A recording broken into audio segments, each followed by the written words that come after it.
Good morning, everybody, and this is your S&P 500 day trade setups for today. So we ended up with a weekly close above 4,600. We've also gapped up above that 4,600 level, and that is pretty much the structure that we have in play right now. I just want to delete these bottom two levels. They have no bearing on today.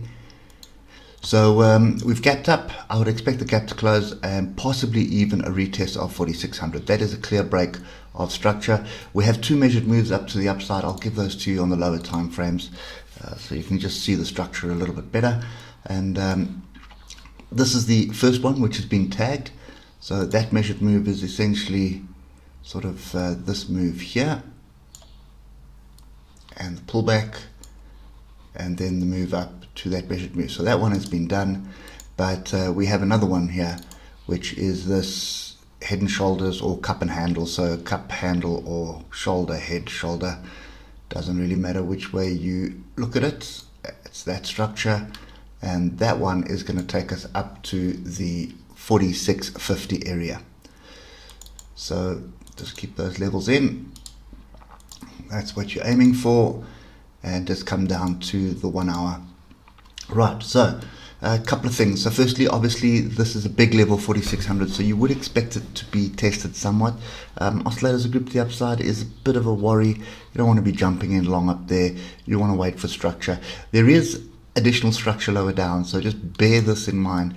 So we've got this little area here, which was on Friday, which is 4606. So that's kind of another little bit area, and then you also have the weekly gap as an area of structure. My advice is quite simple: drop down to the 15-minute chart, and you'll see a bit of structure on the 15-minute chart. So there is a gap here as well. So I wouldn't mind getting in long at 4606. Also looking at 4600 as an opportunity. You can see the oscillators lining up quite nicely at the moment, and your stop at the moment is going to be sort of below this 45.85 area.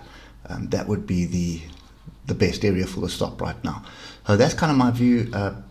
Trade it on the short term, on the short time frames. If we get above the high of today, which is 46.29, then 46.50 is pretty much the next stop. Obviously not in a straight line, but that's kind of the way I would do it. And the next thing that I would also pay attention to is this new trend line from Friday. So you can see at the moment, looks like the gap is going to be the best opportunity. Possibly a bit of a drop here, but that's going to be the best opportunity at the moment. Yeah, still quite a bit of earnings to come out this week. Most of the pharmaceutical companies are now coming out this week as well. And then we have some chip manufacturers coming out as well. So there are shortages around chip manufacturing, so that could be interesting to watch. And obviously pharmacies are coining it with the vaccines at the moment. So yeah, I think some nice opportunities. 4650, definitely the next stop. And after that, 4700. And so we'll continue to the upside. No reason to be looking for shorts just yet. Buy the dips and take your profit at every level. Hope it helps, and we'll catch up with you tomorrow morning. Cheers for now.